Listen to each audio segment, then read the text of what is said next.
അസ്സലാമു നമസ്കാരം. എല്ലാവർക്കും നമ്മുടെ പുതിയ വീഡിയോയിലേക്ക് സ്വാഗതം. ഇന്നത്തെ നമ്മുടെ റെസിപ്പി നല്ല കിഡിലൻ ഒരു മാംഗോ കേക്ക് ആണ്. ഈ ഒരു കേക്ക് ഉണ്ടാക്കാൻ വേണ്ടിയിട്ട് നമുക്ക് ഓവനോ ബീറ്ററിന്റെ ഒന്നും തന്നെ ആവശ്യമില്ല കേട്ടോ. വളരെ എളുപ്പത്തിൽ തന്നെ നമുക്ക് ചെയ്തിട്ടെടുക്കാൻ പറ്റുന്ന ഒരു രീതിയാണ്. ആർക്കും വളരെ സിമ്പിൾ ആയിട്ട് ചെയ്തിട്ടെടുക്കാൻ പറ്റുന്ന ഒരു കേക്കാണ് കേട്ടോ. അപ്പോൾ നമുക്കത് എങ്ങനെയാണ് തയ്യാറാക്കുന്നതെന്ന് നോക്കാം.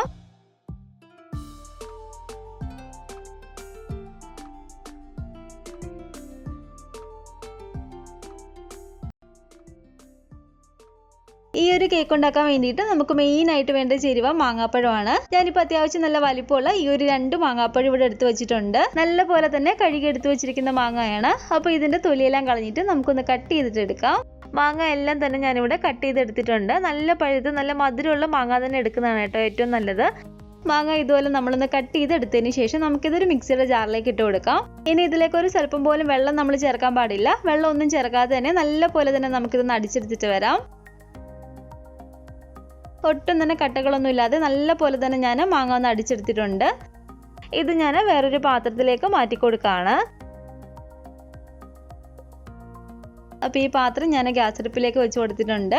ഇനി ഇതിലേക്ക് നമുക്ക് ഒരു 1/2 കപ്പ് അളവിൽ പഞ്ചസാര ചേർത്ത് കൊടുക്കാം. ഇനി ഒരു മീഡിയം ഫ്ലെയിമിലേക്ക് ആക്കിയതിന് ശേഷം കൈവിടാതെ തന്നെ ഒരു 5 മിനിറ്റ് നമ്മളിത് നന്നായിട്ട് തന്നെ ഇളക്കി കൊടുക്കണം. കുറച്ചും കൂടി നല്ലൊരു കളറിന് വേണ്ടിയിട്ട് ഞാൻ ഇതിലേക്ക് ഒരു 3 ഡ്രോപ്പ് ഓറഞ്ച് ഫുഡ് കളർ ചേർത്ത് കൊടുക്കുകയാണ്. ഞാനിപ്പോൾ വീഡിയോയിലായതുകൊണ്ട് കുറച്ചും കൂടി നല്ലൊരു കളർ കിട്ടാൻ വേണ്ടിയിട്ട് ചേർത്ത് കൊടുത്തെന്ന് മാത്രമേ ഉള്ളൂ. നമ്മൾ വീട്ടിൽ സാധാരണ ഉണ്ടാക്കുന്ന സമയത്ത് ഈ ഫുഡ് കളറിൻ്റെ ഒന്നും തന്നെ ആവശ്യമില്ല. കൈവിടാതെ തന്നെ ഒരു 5 മിനിറ്റോളം നമുക്കിത് നല്ല പോലെ തന്നെ ഒന്ന് ഇളക്കി കൊടുക്കാം.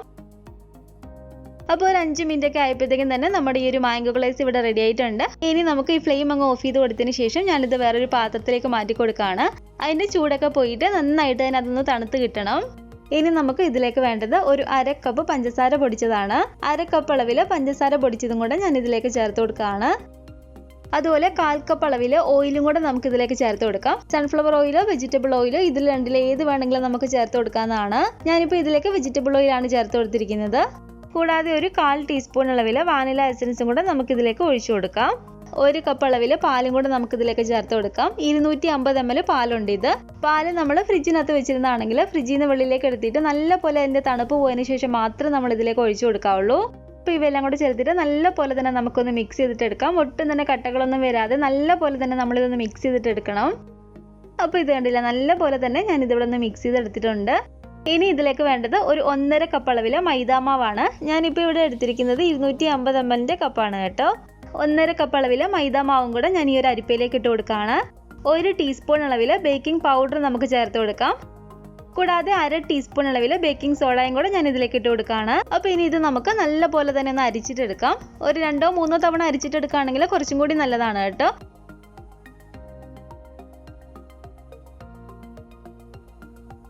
മാവ് നമ്മൾ ഇതുപോലെ നന്നായിട്ട് അരിച്ചെടുത്തതിന് ശേഷം കുറേശ്ശെയായിട്ട് നമുക്ക് ഈ ഒരു മിക്സിലേക്ക് ഇട്ട് കൊടുത്തിട്ട് നല്ല പോലെ തന്നെ ഇളക്കി കൊടുക്കാം. ഒട്ടും തന്നെ കട്ടകളില്ലാതെ നല്ല പോലെ തന്നെ നമ്മളിതൊന്ന് മിക്സ് ചെയ്തിട്ട് എടുക്കണം. മിക്സ് ചെയ്യുന്ന സമയത്ത് ഒരു സൈഡിലേക്ക് മാത്രം വേണം നമ്മൾ ഇതുപോലെ ഒന്ന് മിക്സ് ചെയ്തിട്ട് എടുക്കാൻ വേണ്ടിയിട്ട്, അല്ലെങ്കിൽ ഒരുപാട് എയർ ബബിൾസ് ഇതിനകത്ത് വരുന്നതായിരിക്കും.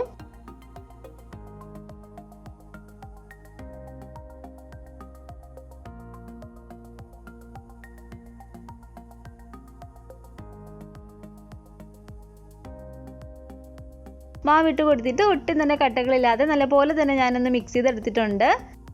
ഇനി ഇതിലേക്ക് നമ്മൾ നേരത്തെ തയ്യാറാക്കി വെച്ചിരുന്ന ഒരു മാംഗോ പൾപ്പിൽ നിന്നും ഒരു 5 ടേബിൾ സ്പൂൺ അളവിൽ മാംഗോ പൾപ്പ് ഞാൻ ഇതിലേക്ക് ഇട്ട് കൊടുക്കുകയാണ്.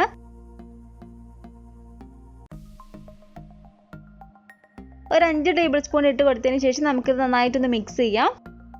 ഈ മാംഗോ പൾപ്പും കൂടെ നമ്മൾ ഇതിലേക്ക് ഇട്ട് കൊടുത്തതിന് ശേഷം ഒരുപാട് നേരം നമ്മളിതങ്ങിട്ട് മിക്സ് ചെയ്യരുത്. ജസ്റ്റ് അതൊന്ന് മിക്സ് ചെയ്തിട്ട് എടുത്താൽ മതി. അപ്പോൾ നമ്മുടെ കേക്കിനുള്ള ബാറ്റർ ഇവിടെ റെഡി ആയിട്ടുണ്ട്. അപ്പോൾ ഈ ഒരു കേക്ക് ടിന്നിലേക്ക് നമുക്ക് കുറച്ച് ഓയിൽ ഒഴിച്ചു കൊടുക്കാം. ഞാനിപ്പോൾ ഒഴിച്ചിരിക്കുന്ന ഓയിലും വെജിറ്റബിൾ ഓയിലാണ്. ഓയിലും കൂടെ ഒഴിച്ചിട്ട് ഈ കേക്ക് ടിന്നിൻ്റെ എല്ലാ സൈഡിലും നമുക്ക് നന്നായിട്ടൊന്ന് തൂത്ത് കൊടുക്കാം. ഓയിൽ ഇതുപോലെ നന്നായിട്ടൊന്ന് തൂത്ത് കൊടുത്തതിന് ശേഷം ഞാൻ ഇതിലേക്ക് കുറച്ച് മൈദാമാവ് ഇട്ട് കൊടുക്കുകയാണ്. അപ്പോൾ ഈ മൈദാമാവും കൂടെ നമുക്ക് ഈ കേക്ക് ടിന്നിൻ്റെ എല്ലാ സൈഡിലും നന്നായിട്ട് ആക്കി കൊടുക്കാം കേട്ടോ. ഞാനിപ്പോൾ ഇതിലേക്ക് ബട്ടർ പേപ്പർ ഒന്നും ഇട്ട് കൊടുക്കുന്നില്ല. അതുപോലെ നമ്മൾ മാവ് ഇട്ട് ഇതുപോലെ ഒന്ന് സ്പ്രെഡ് ചെയ്യുന്ന സമയത്ത് കട്ട കൂടി ഇരിക്കാൻ പാടില്ല. നല്ല പോലെ നമ്മളൊന്ന് മാവാക്കിയതിന് ശേഷം നന്നായിട്ടൊന്ന് കൊട്ടി കൊടുക്കണം. അപ്പോൾ നമ്മുടെ കേക്ക് ടിൻ ഇവിടെ റെഡി ആയിട്ടുണ്ട്. ഇനി നമുക്ക് ഇതിലേക്ക് ബാറ്റർ ഒഴിച്ചു കൊടുക്കാം. ബാറ്റർ ഒഴിച്ച് കൊടുത്തതിന് ശേഷം ഒരു 2-3 തവണ ജസ്റ്റ് ഇതുപോലെ ഒന്ന് കൊട്ടി കൊടുക്കുക, എയർ ബബിൾസ് എന്തെങ്കിലും ഉണ്ടെങ്കിൽ പോകാൻ വേണ്ടിയിട്ട്. ഞാൻ ഈ കേക്ക് ബേക്ക് ചെയ്യുന്നത് ഇതുപോലത്തെ ഒരു നോൺ സ്റ്റിക്കിൻ്റെ പാത്രത്തിൽ വെച്ച് കൊടുത്തിട്ടാണ്. ഈ ഒരു പാത്രത്തിൽ ഞാനൊരു സ്റ്റാൻഡും ഇറക്കി വെച്ച് കൊടുത്തിട്ടുണ്ട്. നോൺ സ്റ്റിക്കിന് ഇതുപോലത്തെ പാത്രമാണ് നമ്മൾ എടുക്കുന്നതെങ്കിൽ ഒരു മൂടിയിലുള്ള ഹോള് നമ്മൾ എന്തെങ്കിലും വെച്ച് അടച്ചു വെച്ച് കൊടുക്കണം, അല്ലെങ്കിൽ ആവി വെളിയിലേക്ക് പോയിട്ട് കുറേ സമയം എടുക്കും നമുക്കിതൊന്ന് ബേക്കാക്കി കിട്ടാൻ വേണ്ടിയിട്ട്. അപ്പോൾ ഒരു 5 മിനിറ്റ് പ്രീ ഹീറ്റ് ചെയ്തിട്ടിരിക്കുന്ന ഈ ഒരു പാത്രത്തിലേക്ക് നമുക്ക് ഈ കേക്ക് ടിന് ഇറക്കി വെച്ച് കൊടുക്കാം. അതിനുശേഷം നമുക്ക് ഈ മൂടി വെച്ച് അടച്ചു കൊടുത്തിട്ട് കേക്ക് ബേക്ക് ചെയ്തിട്ട് എടുക്കാം. ഞാനിതൊരു 40 മിനിറ്റ് ഒക്കെ കഴിഞ്ഞപ്പോഴത്തേക്ക് ഒന്ന് തുറന്ന് നോക്കിയിരുന്നു കേട്ടോ. അപ്പോൾ കുറച്ചും കൂടെ നമുക്കിത് വെന്ത് കിട്ടാനുണ്ടായിരുന്നു. അപ്പോൾ ഏകദേശം എനിക്കൊരു 55 മിനിറ്റോളം എടുത്ത് നമ്മുടെ കേക്ക് ബേക്കായി വരാൻ വേണ്ടിയിട്ട്. ഇതുപോലെ ഒരു സ്റ്റിക്ക് ഉപയോഗിച്ച് അല്ലെങ്കിൽ ഒരു കത്തി ഉപയോഗിച്ച് നമുക്കൊന്ന് കുത്തി നോക്കാം. അപ്പോൾ സ്റ്റിക്ക് ഇവിടെ നല്ല ക്ലീൻ ആയിട്ടാണ് കിട്ടിയിരിക്കുന്നത്. നമ്മുടെ കേക്ക് ഇവിടെ നല്ലപോലെ ബേക്കാക്കി കിട്ടിയിട്ടുണ്ട്. കേക്ക് നമുക്ക് നന്നായിട്ടൊന്ന് ബേക്കാക്കി കിട്ടുന്ന സമയം എന്ന് പറയുന്നത് നമ്മൾ എടുക്കുന്ന പാത്രത്തിൻ്റെ ഒരു ഫ്ലെയിമിൻ്റെ ഒക്കെ അനുസരിച്ചിരിക്കും. അപ്പോൾ നിങ്ങൾ ഒരു 40 മിനിറ്റ് ഒക്കെ കഴിയുമ്പോഴത്തേക്കും ഒന്ന് തുറന്ന് നോക്കുക കേട്ടോ. വെന്തിട്ടില്ലെങ്കിൽ നമ്മൾ കുറച്ച് നേരം കൂടെ ഒന്ന് വെച്ച് കൊടുത്താൽ മതി. കേക്ക് നല്ല പോലെ ഒന്ന് തണുത്ത് വന്നതിന് ശേഷം മാത്രം വേണം നമ്മളിത് കേക്ക് ടിന്നിൽ നിന്ന് വെളിയിലേക്ക് എടുക്കാൻ വേണ്ടിയിട്ട്. ഞാനിതിൻ്റെ മുകളിൽ ചെറിയതായിട്ടൊന്ന് ഡെക്കറേറ്റ് ചെയ്ത് കൊടുക്കുന്നുണ്ട്. അപ്പോൾ നമുക്കിതിൻ്റെ മുകൾ വശം ചെറിയതായിട്ടൊന്ന് കട്ട് ചെയ്ത് മാറ്റാം. ഞാനിപ്പോൾ ഇത് നൂല് വെച്ചിട്ടാണ് കേട്ടോ കട്ട് ചെയ്തിട്ട് എടുക്കുന്നത്. കട്ട് ചെയ്യുന്നതിന് മുമ്പായിട്ട് കത്തി വെച്ചിട്ട് നമുക്ക് ജസ്റ്റ് ഇതുപോലെ ഒന്ന് വരഞ്ഞു കൊടുക്കാം റൗണ്ടിൽ. നൂല് ഇതുപോലെ റൗണ്ടായിട്ട് നമ്മൾ കൊണ്ടുവന്നതിന് ശേഷം ഈ ഒരു 2 സൈഡും കൊണ്ട് 2 അറ്റത്തേക്ക് ആക്കിയിട്ട് ഇതുപോലെ ഒന്ന് കട്ട് ചെയ്തിട്ട് എടുത്താൽ മതി.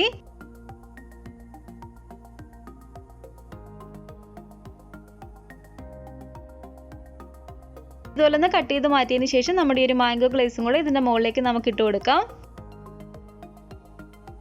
ഇതുപോലെ ഇട്ട് കൊടുത്തതിന് ശേഷം നല്ല പോലെ തന്നെ നമുക്കൊന്ന് സ്പ്രെഡ് ചെയ്ത് കൊടുക്കാം.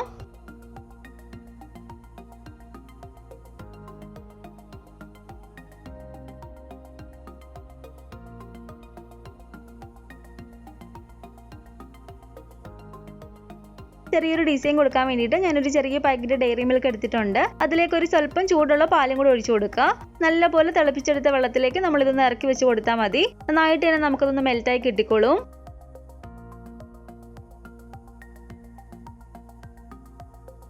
ഇതുപോലെ നമ്മൾ മെൽറ്റ് ചെയ്തെടുത്ത ഈ ഒരു ഡയറി മിൽക്ക് ഞാൻ ഈ ഒരു പൈപ്പിംഗ് ബാഗിലേക്ക് ഒഴിച്ചു കൊടുക്കുകയാണ്. ഞാനിപ്പോൾ ഇത് ബട്ടർ പേപ്പറും കൊണ്ട് ഉണ്ടാക്കിയെടുത്ത പൈപ്പിംഗ് ബാഗാണ്.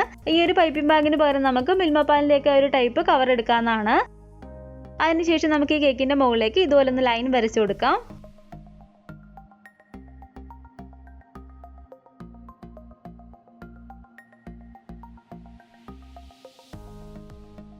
അപ്പോൾ ഇതുപോലെ നമ്മളൊന്ന് ലൈൻ വരച്ചു കൊടുത്തതിന് ശേഷം ഈ ഒരു സ്റ്റിക്ക് വെച്ചിട്ട് ഞാൻ ഇതുപോലെ ഒന്ന് ഡിസൈൻ ചെയ്ത് കൊടുക്കുകയാണ്. അപ്പോൾ അത് ഇതുപോലെ സ്റ്റിക്ക് വെച്ചിട്ട് ഈ ഒരു സൈഡിൽ നിന്ന് അങ്ങോട്ടേക്ക് ഒന്ന് വരയ്ക്കുക. അതിനുശേഷം ആ ഒരു സൈഡിൽ നിന്ന് ഇതുപോലെ നമ്മൾ ഇങ്ങോട്ടേക്ക് ഒന്ന് വരച്ചു കൊടുത്താൽ മതി.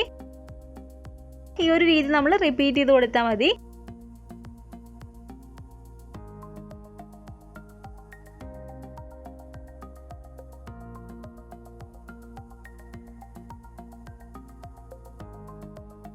ഇതിൻ്റെ മുകളിലേക്ക് ഞാൻ കുറച്ച് ചോക്കോ ചിപ്സും കൂടി ഇതിലേക്ക് വെച്ച് കൊടുക്കുകയാണ്.